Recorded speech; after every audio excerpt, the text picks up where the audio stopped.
بسم اللہ الرحمن الرحیم۔ آج ہم اردو کا 12واں سبق محنت کی برکات پڑھیں گے، جو کہ ایک نظم ہے جس کو لکھا ہے مولانا الطاف حسین حالی نے، جن کو خواجہ الطاف حسین حالی بھی کہا جاتا ہے۔ سب سے پہلے اس نظم کو پڑھنے کے مقاصد دیکھ لیتے ہیں۔ پہلا ہے طلباء کو مولانا حالی کے بارے میں بتانا کہ ان کی ذات قدیم اور جدید شاعری کا سنگم ہے، ملاپ ہے۔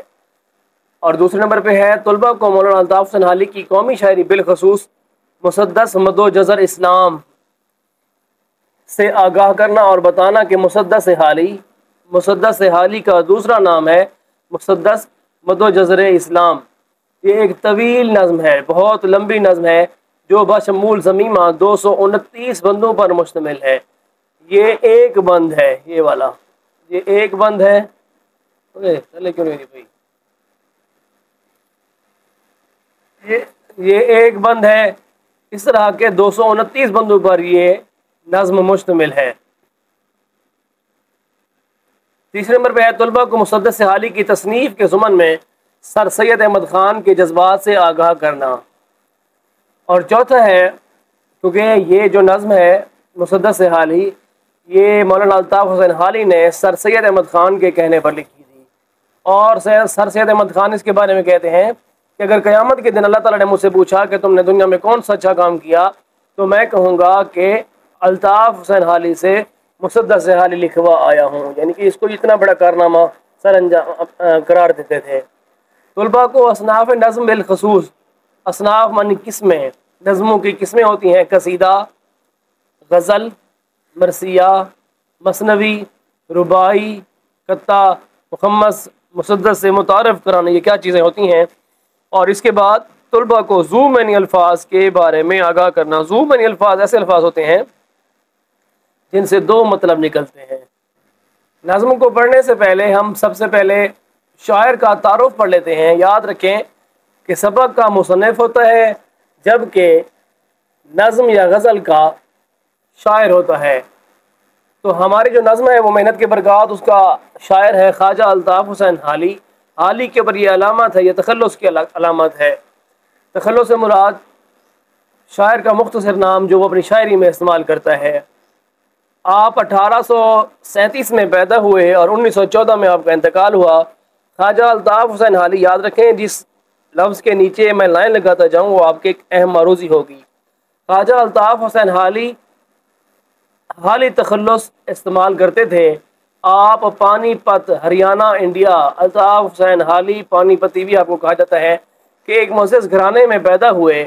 ان کے والد گرامی کا نام خواجہ عزت بخش تھا، اہم معروضی ہے، جو حافظ قرآن تھے، مسلمان تھے، اور ان کی قرأت کا شہرہ، یعنی کہ اتنا خوبصورت قرآن پڑھتے تھے کہ لوگ دور و نزدیک سے ان کی تلاوت سننے کے لیے کشاں چلے آتے تھے، دوڑے چلے آتے تھے اور سر دھنتے رہ جاتے تھے۔ یعنی کہ ان کی جو قرأت تھی، قرآن پڑھنے کا انداز تھا، وہ انتہائی خوبصورت تھا۔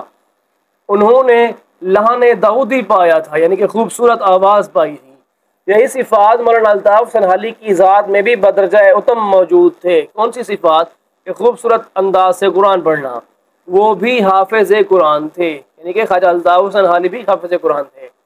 مولانا حالی کم عمری ہی میں والدین کے سائے سے محروم ہو گئے، چھوٹے سے تھے جب آپ کے والدین یہاں سے رخصت ہو گئے، فوت ہو گئے۔ مزید علم حاصل کرنے کا شوق انہیں دہلی لے گیا، جہاں معاشی طور پر مشکلات میں اکتساب علم حاصل کرنا کے ساتھ ساتھ مشاہیر کی صحبتوں، مشاہیر معنی مشہور زمانہ لوگ، خصوصاً نواب مصطفیٰ خان شیفتہ اور مرزا غالب سے فیض حاصل کیا، ان سے سیکھتے رہے، اور آپ مرزا غالب کے شاگرد بھی ہیں۔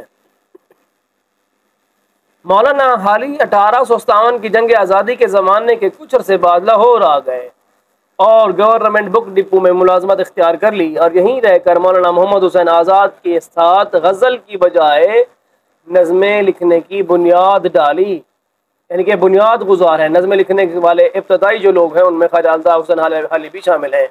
اپنی 4 طویل نظمیں، 4 ان کو یاد رکھنا ہے، ان کو مثنیہ بھی کہتے ہیں۔ پہلی ہے برکھا رت، نشاط امید، حب وطن اور مناظرہ رحم و انصاف۔ یہ 4 نظمیں طویل نظمیں ہیں، لمبی نظمیں ہیں۔ یہ آپ کا ایک اہم شارٹ کوشچن بھی بن سکتا ہے کہ خواجہ الطاف حسین حالی کی 4 طویل نظموں کے نام لکھیں۔ انجمن پنجاب لاہور کے پلیٹ فارم سے اس کو پیش کیا۔ مولانا حالی سر سید احمد خان کی تحریک سے وابستہ قوم کے بہت بڑے مصلح ہے۔ وہ اردو کے پہلے نقاد اور پہلے سوانح نگار ہیں۔ نقاد تنقید کرنے والا، سوانح نگار لوگوں کے حیات زندگی کے بارے میں لکھنے والا۔ ان کا ذوق شعر اعلیٰ درجے کا تھا۔ وہ فن شعر اور نقد شعر یعنی کہ شعر لکھنا اور ان پہ تنقید کرنا دونوں میں صاحب نظر تھے۔ نقد شعر سے مراد یہ نہیں کہ تنقید کا مطلب برا بھلا نہیں کہنا، بلکہ کسی بھی شاعری میں اس کے اچھے اور برے تمام قسم کے لوازمات کو پیش کرنا۔ بلا شبہ ان کے یہاں قدیم رنگ شاعری بھی موجود تھا، جیسے جو پرانے لوگ تھے شاعری کرتے تھے وہ رنگ بھی موجود تھا جو بہت خوب ہے، مگر ان کا اصل جوہر اور کمال جدید رنگ شاعری میں ظاہر ہوا، یعنی کہ جدت دی، نیا پن دیا اس کو۔ ان کی نظموں کی بڑی خوبی زبان و بیان کی سادگی اور سلاست ہے، یہ بہت بڑی خوبی ہے۔ اردو شاعری میں مولانا الطاف حسین حالی کا اعلیٰ ترین کارنامہ ان کی طویل نظم مد و جزر اسلام، یہ نظم کا نام ہے، جو عام طور پر مسدس حالی کے نام سے معروف ہے، مشہور ہے۔ یہ اہم معروضی ہے، انتہائی اہم معروضی ہے کہ مسدس حالی کا دوسرا نام کیا ہے، تو یہ ہے مسدس حالی کا دوسرا نام مد و جزر اسلام۔ یہ نظم اس قدر مقبول ہوئی کہ اس کی مقبولیت اور شہرت کے تمام ریکارڈ توڑ ڈالے۔ مسدس حالی کے بارے میں سر سید احمد خان کہا کرتے تھے، میں اس مسدس حالی کا محرک ہوا، یعنی کہ میں نے تحریک دی، میں نے کہا حالی کو کہ یہ لکھو، اور میں اسے اپنے اعمال حسنہ سے سمجھتا ہوں، یعنی کہ میرے نیک اعمالوں میں سے یہ ایک نیک عمل ہے۔ جب خدا مجھ سے پوچھے گا کہ دنیا سے کیا لائے ہو، تو میں کہوں گا کہ حالی سے مسدس لکھوا کر لایا ہوں اور کچھ نہیں، یعنی کہ مسدس حالی لکھوانا اس کو وہ آپ اپنا بہت بڑا نیکی کا کام سمجھتے تھے سر سید احمد خان۔ شامل کتاب نظم محنت کی برکات مسدس حالی سے مستعار اقتباس ہے، کیونکہ مسدس حالی بہت بڑی نظم ہے، 229 بندوں پر مشتمل ہے۔ محنت کی برکات ان میں سے چند بند اٹھا کے یہاں پہ لیے گئے ہیں، اور اس نظم میں جیسا کہ نام ہی سے ظاہر ہے محنت سے کام کرنے والوں کے اوصاف بیان ہوئے ہیں۔ جو لوگ محنت سے کام کرتے ہیں ان کے بارے میں بتایا گیا ہے، ان کی خوبیاں بیان کی گئی ہیں۔ اب ہم مولانا الطاف حسین حالی کی نظم محنت کی برکات کا خلاصہ دیکھیں گے۔ یاد رکھیں کہ سبق کا جو خلاصہ ہوتا ہے وہ بہت لینتھی ہوتا ہے، بہت لمبا ہوتا ہے، بہت طویل ہوتا ہے، لیکن جو نظم کا خلاصہ ہوتا ہے وہ 8 سے 10 لائنوں پر مشتمل ہونا چاہیے۔ شاعر کا نام اگر آپ صحیح لکھیں گے تو اس کا 1 نمبر ہوتا ہے، اور جب خلاصہ آپ لکھیں گے تو یہ 4 نمبر کا ہوتا ہے۔ سبق کا خلاصہ بھی 5 نمبر کا ہوتا ہے، نظم کا خلاصہ بھی 5 نمبر کا ہوتا ہے۔ 1 نمبر کا ہو گیا شاعر کا نام، اور 4 نمبر کا خلاصہ۔ خلاصہ بہت طویل نہیں ہونا چاہیے اور نہ ہی بہت مختصر، بلکہ 8 سے 10 یا 15 لائنوں تک ہونا چاہیے، اس سے زیادہ نہیں ہونا چاہیے۔ تو آئیے اب ہم نظم محنت کی برکات کا خلاصہ دیکھتے ہیں۔ نظم کا عنوان ہے محنت کی برکات، اور شاعر کا نام ہے خواجہ الطاف حسین حالی۔ یہ آپ کی مین ہیڈنگز ہو جائیں گی۔ محنت کی سختی جھیلنے والوں کو دنیا میں عزت و بڑائی اور حکمرانی ملتی ہے۔ ہر انسان میں بہت سی خوبیاں پوشیدہ ہوتی ہیں جو خدا نے بطور امانت ودیعت کی ہیں، اگر ان سے کام نہ لیا گیا تو وہ ضائع ہو جائیں گی وہ خوبیاں۔ اگر شکار ہاتھ نہیں آ رہا تو گھوڑوں کو تیز دوڑاؤ، بھاری بوجھ ہو تو بیٹھنا فضول ہے، اگر مسافت طویل ہے تو ذرا تیز چلو، زمانہ زور آزما ہو تو تمہارے لیے بھی اپنی طاقت دکھانے کا یہی وقت ہے۔ انسان کو چاہیے کہ کبھی ہمت نہ ہارے، اور جہاں تک ہو اپنے کام خود کرے، صرف خدا پر بھروسہ رکھے، صرف تم ہی اپنی مشکل آسان کر سکتے ہو، مصائب سے نکلنے کا حل اور منزل کا سامان تم ہی کر سکتے ہو۔ مشہور مثل ہے کہ ہمت مرداں مدد خدا۔ اس کی مشکل کریں گے۔ سوال نمبر 1 ہے، نظم محنت کی برکات کے متن کے مطابق مصرع مکمل کریں، یعنی کہ جو کچھ اس کے اصل میں لکھا ہوا ہے، نظم میں لکھا ہوا ہے، اس کو لکھیں۔ پہلا ہے الف، نہال اس گلستاں میں جتنے بڑھے ہیں، نہال اس گلستاں میں جتنے بڑھے ہیں۔ بے ہے، جو بندہ اس نظم کو پڑھے گا اس کے بعد یہ مروجاں حل کرنا آسان ہو جائے گا۔ یہ جوہر ہے ہم میں ڈیش خدا کی، کیا خدا کی؟ امانت خدا کی، محنتی لوگوں کے بارے میں کہا گیا ہے۔ ڈیش تلف ہو ودیت خدا کی، کیا ہو مبادہ، مبادہ مانی خدا نخواستہ ہرگز نہیں۔ چوتھا ہے بشر کو ہے لازم کہ ڈیش نہ ہارے، کیا نہ ہارے، ہمت نہ ہارے۔ امتحان میں خالی جگہ نہیں آتی، لیکن یہی لفظ آپ کا ایم سی کیوز میں آ سکتا ہے۔ پانچواں ہے مثل ہے کہ ہمت کا حامی خدا ہے، حامی مانی مددگار، جو لوگ ہمت کرتے ہیں ان کا مددگار اللہ تعالیٰ ہوتا ہے۔ دوسرا سوال ہے، سوال نمبر 2، پہلا سوال ہے انسان کو فضیلت، عزت اور فرما روائی کب ملتی ہے؟ تو اس کا جواب ہے انسان کو فضیلت، عزت اور فرما روائی محنت کرنے کے بعد ملتی ہے۔ دوسرا سوال ہے اگر مخفی جوہر کی خبر نہ لی تو کیا ہونے کا امکان ہے؟ تو اس کا جواب ہے اگر مخفی جوہر کی خبر نہ لی تو یہ ہم سے جدا ہو جائے گا، ہم اللہ تعالیٰ کی عنایت سے محروم ہو جائیں گے۔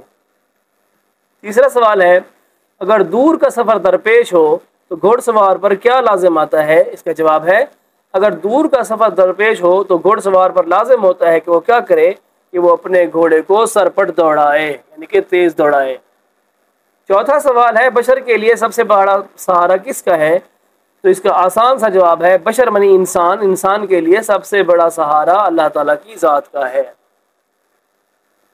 پانچواں سوال ہے ہمت کا حامی کون ہے؟ تو اس کا جواب ہے ہمت کا حامی خدا ہے، یہ مشہور مثل ہے ہمت مرداں مدد خدا۔ سوال نمبر 5 ہے درج ذیل محاوروں کو اپنے جملوں میں اس طرح استعمال کریں کہ ان کا مفہوم سمجھ آ جائے کہ اس کا معنی کیا ہے۔ محاورات، خبر لینا یعنی کہ باز پرس کرنا، پوچھنا۔ پرنسپل صاحب نے، اس کا جملہ اس طرح بنے گا پرنسپل صاحب نے شرارتی بچوں کی خوب خبر لی۔ دوسرا ہے مٹی ہونا، ختم ہو جانا، جانور مر کر مٹی ہو جاتے ہیں۔ ہاتھ آنا یعنی کہ مل جانا، بغیر محنت کے کچھ ہاتھ نہیں آتا۔ زور آزمانا یعنی کہ اپنی طاقت کو شو کرنا، اپنے سے طاقتور کے ساتھ زور نہیں آزمانا چاہیے۔ ہمت ہارنا، جو لوگ ہمت ہار جاتے ہیں، مایوس ہو جاتے ہیں، وہ کبھی کامیاب نہیں ہو سکتے۔ سامان کرنا، ہمیں آخرت کا سامان کرنا چاہیے، سامان کرنا کا معنی ہے تیاری کرنا۔ دائیں بائیں جھانکنا، دائیں بائیں نہ جھانکو یعنی کہ نقل کرنے کی کوشش نہ کرو بلکہ سخت محنت سے اپنا نام پیدا کرو۔ زو معنی الفاظ، زو کا معنی دو، زو وہ الفاظ جن کے دو یا دو سے زیادہ معنی ہوں، زو معنی یا زو معنین الفاظ کہلاتے ہیں۔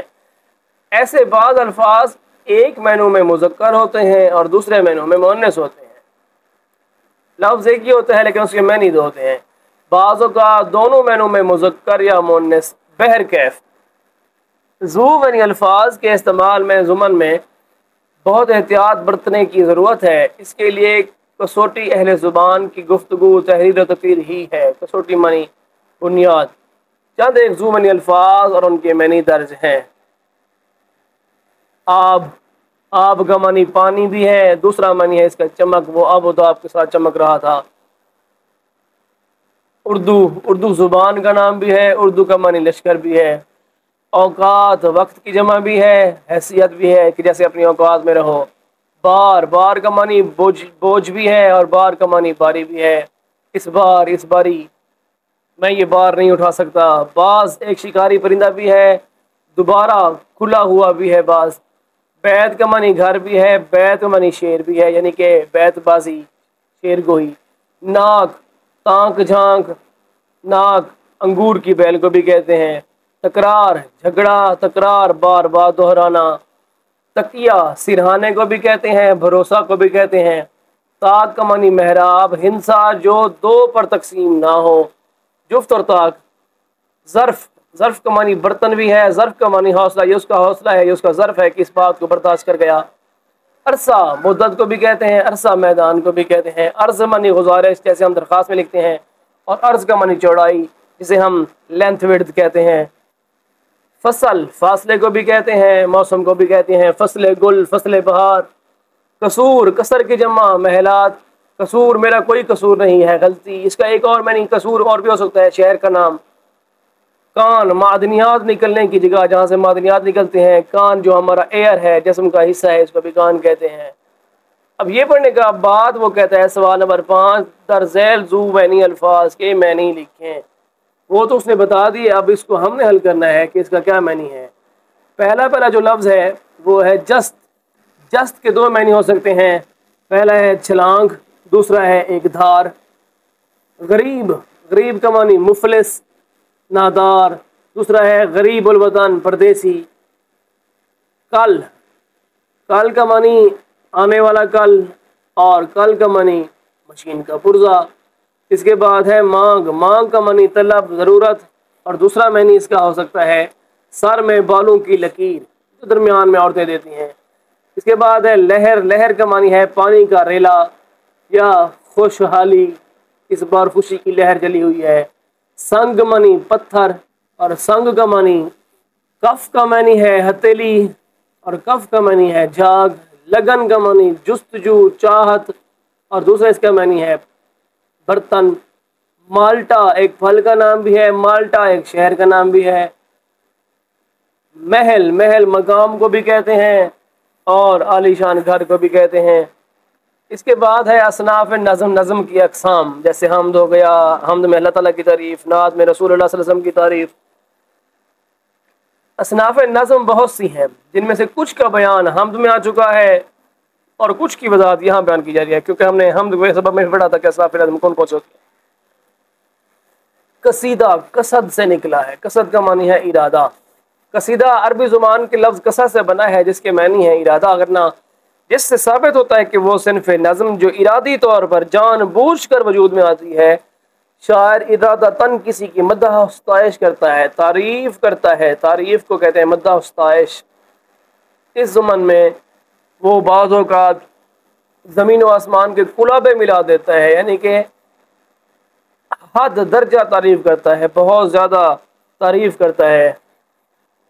قصیدہ بہت پرانی نظم ہے، صنف نظم ہے، یہ عربی کے علاوہ فارسی میں وافر ذخیرہ کی صورت میں موجود ہے۔ قصیدے اور غزل کی حیت ایک جیسی ہے، یہ اہم مروزی ہے کہ قصیدے کی حیت کس کے ساتھ ملتی ہے، یہ ہے غزل کے ساتھ۔ قصیدہ اور غزل ایک جیسے ہوتے ہیں۔ وہی مطلع و مقطع، جیسے مطلع غزل میں ہوتا ہے جیسے مقطع قصیدے میں ہوتا ہے۔ مطلع منی غزل یا قصیدے کے پہلے شعر کو مطلع کہتے ہیں، غزل یا قصیدے کے آخری شعر کو مقطع کہتے ہیں، جس میں شاعر نے اپنا تخلص بھی استعمال کیا ہو۔ وہی آغاز سے اختتام تک ردیف اور قافیے کا اہتمام کیا جاتا ہے۔ ردیف کہتے ہیں ہم شکل الفاظ جو آخر میں ہوتے ہیں، سب سے آخر میں ہم شکل، اس کی پہچان یہی ہے کہ سب سے آخر میں یہی ہوگا۔ اور قافیہ کہتے ہیں ہم آواز، جن کو پڑھتے ہوئے آواز ایک جیسی نکلے، یہ قافیہ پہلے ہوتا ہے، ردیف بعد میں ہوتا ہے۔ ردیف کا معنی ہی آخر میں آنے والا ہے، ردیف سے پہلے جو ہوتے الفاظ ہوتے ہیں جن میں الفاظ ایک جیسے نکلتی ہیں آواز، وہ قافیہ کہلاتا ہے۔ شاید اس کی وجہ یہ ہے کہ کسی زمانے میں غزل بھی قصیدے ہی کا حصہ ہوتی تھی۔ اہم مروزی ہے کہ قصیدہ کا حصہ کون ہوتی تھی؟ غزل۔ قصیدے کو عام طور پر 4 حصوں میں تقسیم کیا جاتا ہے، یہ ایک اہم مروزی اور ایک اہم شارٹ کوشچن ہے، انتہائی اہم مختصر سوال ہے یہ کہ قصیدے کے کتنے حصے ہوتے ہیں۔ پہلا ہے تشبیب، تمہید کرنا، دوسرا ہے گریز، تیسرا ہے مدح، اور چوتھا ہے دعا کرنا۔ اردو قصیدہ گوئی میں مرزا محمد رفیع سودا ان کا جو ہے تخلص ہے ایک یہ، اور دوسرا شیخ ابراہیم ذوق، یہ ایک اہم نام ہے، امپورٹنٹ ہے یہ نام، جنہوں نے قصیدے کی ابتدا کی تھی اور ان کو بام عروج تک پہنچایا تھا۔ اس کے بعد ہے غزل۔ غزل بھی ہم نے پڑھا ہے کہ قصیدے کی طرح ہوتی ہے، اس میں بھی مطلع ہوتا ہے، مقطع ہوتا ہے، ردیف ہوتا ہے، قافیہ ہوتا ہے۔ اصناف نظم میں غزل ایک اہم ترین صنف شاعری ہے۔ اردو کے شعری ادب میں سب سے زیادہ سرمایہ کس کا ہے؟ غزل کا ہے، اہم عروضی ہے۔ اردو میں شعری ادب میں شعر و شاعروں میں سب سے زیادہ کیا لکھی گئی ہے؟ وہ لکھی گئی ہے غزل۔ یہ وہ صنف نظم ہے جس میں عشق و محبت کا اظہار ہوتا ہے، یہ اس کی اہم پہچان ہے کہ غزل میں کیا ہوتا ہے؟ عشق اور محبت کی باتیں ہوتی ہیں، اور شاعر اپنے فکر و خیال کا اظہار اشارے کنایے کی زبان کے کھول کے بیان نہیں کرتا، اشارے کنایے کی زبان میں نہایت لطیف پیرائے کے ساتھ خوبصورت انداز میں پیش کرتا ہے۔ غزل کے لغوی معنی ہے عورتوں سے باتیں کرنا یا عورتوں کے حسن و جمال کی تعریف کرنا، کیونکہ یہ حسن اور عشق کی باتیں ہوتی ہیں، محبت کی باتیں ہوتی ہیں، تو اس میں عورتوں کا بہت بڑا ذکر ہوتا ہے۔ اور اس کے معنی کیا ہے؟ لغوی معنی ہے عورتوں کی باتیں کرنا، عورتوں سے باتیں کرنا یا عورتوں کے حسن و جمال کی تعریف کرنا۔ ایک روایت یہ بھی ہے کہ جب غزال ملک عرب کا نہایت خوبصورت آہو ہرن وہ شکاری کتے دبوچنے کو ہوں تو اس کے منہ سے اس وقت جو دردناک چیخ نکلتی ہے اسے غزل کہتے ہیں۔ عرب کے جو ہرن ہیں وہ بہت خوبصورت ہیں۔ اب یہ ہے غزل کا لغوی معنی، اس کا معنی ہے عورتوں کی باتیں کرنا یا عورتوں سے باتیں کرنا یا عورتوں کے حسن و جمال کی تعریف کرنا۔ جبکہ اس کی تعریف کیا ہے کہ جس وقت شکاری کتے ہرن کو دبوچتے ہیں، اس کے پیچھے بھاگتے ہیں، تو وہ درد سے جو چیخ اس کی نکلتی ہے خوف کی وجہ سے، اس چیخ کو غزل کہتے ہیں۔ گویا غزل میں عشق و محبت اور اس کے ساتھ ساتھ سوز و غداز، غم دکھ کے جذبات کا نمایاں ہونا ضروری ہے۔ غزل کا دامن بہت وسیع ہے اور اب غزل میں تقریباً ہر موضوع لایا جانے لگا ہے۔ پہلے صرف عشق اور محبت ہوتے تھے، لیکن اب اس میں بہت ساری چیزیں شامل ہو گئی ہیں۔ بلکہ کچھ قدر آور شاعروں مثلاً علامہ محمد اقبال، مولانا ظفر علی خان، فیض احمد فیض وغیرہ نے غزل کا مفہوم ہی بدل کے رکھ دیا اور غزل میں ہر قسم کے افکار و خیالات اور مشاہدات و تجربات کو پیش کیا جاتا ہے۔ پہلے صرف حسن و عشق کی باتیں ہوتی تھیں، لیکن انہوں نے آ کے اس کا چہرہ بدل دیا، اس میں جدت لائی۔ اس کے بعد ہے مرثیہ، نام یاد کر لیں، معنی مرنا۔ مرثیہ کے لغوی معنی ہے غم و الم، دکھ درد کے انداز میں کسی مرنے والے کا ذکر خیر، جو بندہ مر گیا ہے اس کو اچھے لفظوں میں یاد کرنا، اس کی تعریفیں کرنا، اس کے صفات بیان کرنا کہ ہے۔ مرثیہ کی صنف عربی اور فارسی سے اردو میں آئی، لیکن اردو اور فارسی میں مرثیہ کی صنف زیادہ تر کس کا ذکر ملتا ہے؟ اہل بیت یا کربلا کے لیے مخصوص ہے۔ مرثیہ کو کہاں لکھا جانے لگا؟ حضرت امام حسین اور ان کے ساتھی جو میدان کربلا میں شہید ہوئے تھے ان کے لیے اس کو مخصوص کیا گیا۔ اردو میں سب سے زیادہ مرثیے شہیدان کربلا کے لیے لکھے گئے۔ ویسے تو اس کا مطلب کسی بھی مرنے والے پر لکھا جا سکتا ہے، لیکن اس کو مخصوص کر دیا گیا ہے۔ اس حوالے سے میر انیس اور مرزا دبیر نے سب سے زیادہ شہرت پائی اور لازوال مرثیے یادگار چھوڑے۔ ان جیسا مرثیہ نگار پھر پیدا نہ ہوا۔ مرثیہ کے اجزاء ترکیبی درج ذیل ہیں اور اس کی ترتیب بھی ایسے ہی ہونی چاہیے جیسے یہ ہے۔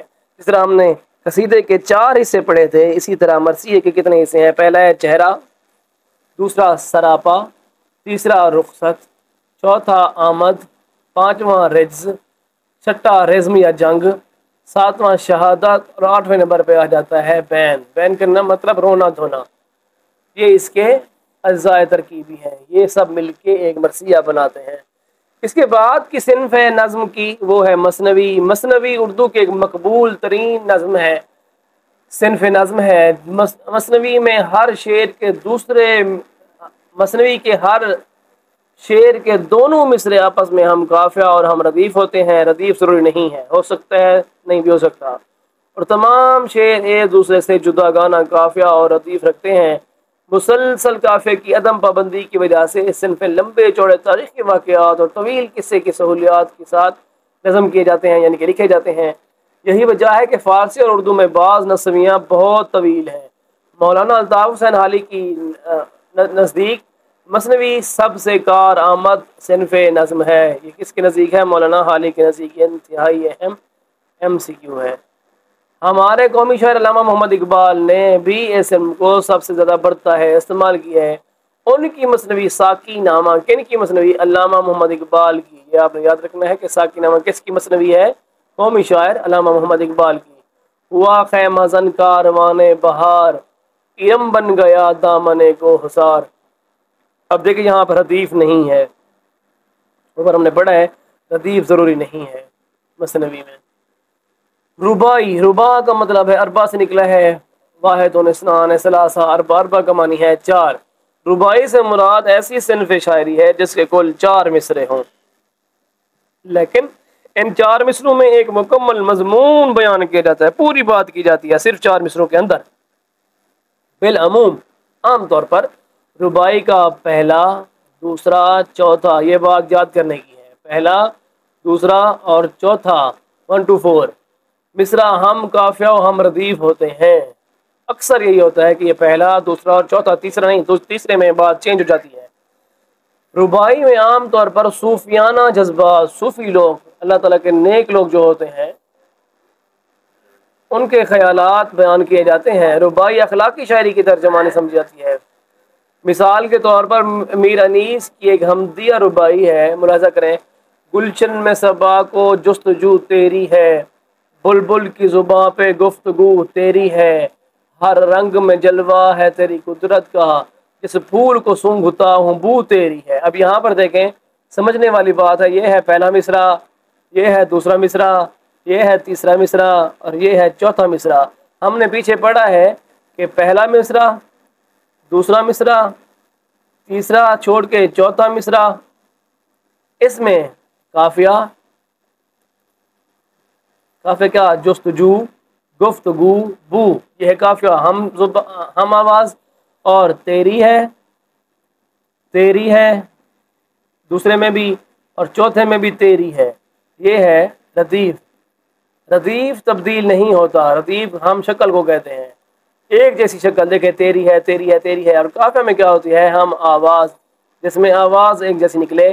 تو ہم نے پڑھا پہلے میں، دوسرے میں اور چوتھے میں ردیف اور قافیہ ایک جیسا ہوگا، تیسرے میں نہیں ہوگا۔ پہلا، دوسرا اور چوتھے میں ردیف اور قافیہ ایک جیسے، جیسے جستجو، گفتگو، بو، تیری ہے، تیری ہے، تیری ہے، ردیف قافیہ ایک جیسے ہوں گے۔ اس کے بعد ہے قطع۔ یہ رباعی کی پہچان ہے کہ اس کے پہلا، دوسرا اور چوتھا مصرع ہم قافیہ ہوں گے۔ قطع، قطع میں بھی 4 مصرع ہو سکتے ہیں۔ یہ دیکھیں، اب قطع میں اور رباعی میں فرق کیسے کریں گے؟ کسی تیسرا جو مصرع ہے اس کو دیکھ کے کہ یہ ہم قافیہ اور ہم ردیف نہ ہوں۔ اصطلاح شعر میں 2 یا 2 سے زیادہ شعروں کو جو موضوع کے لحاظ سے ایک دوسرے سے متعلق ہوں قطع کہلاتا ہے۔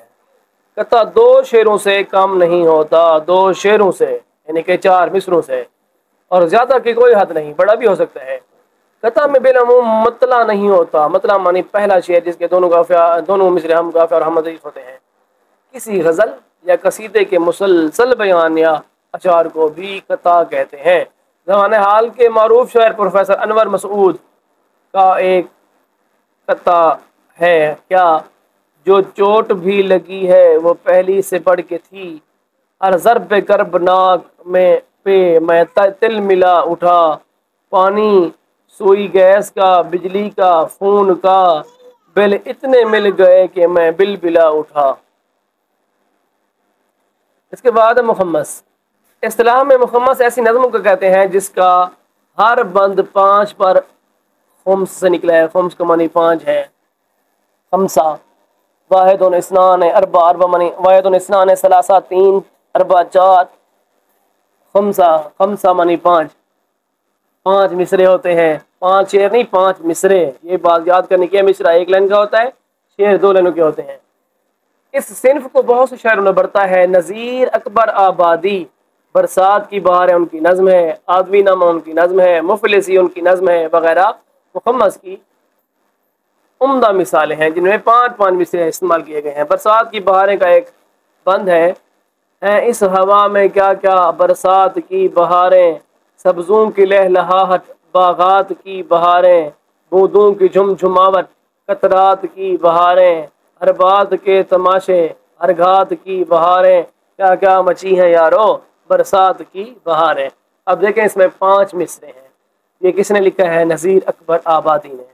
اس کے بعد ہے مسدس۔ مسدس کا معنی ہے 6، رباعی 4، مخمس 5، مسدس 6۔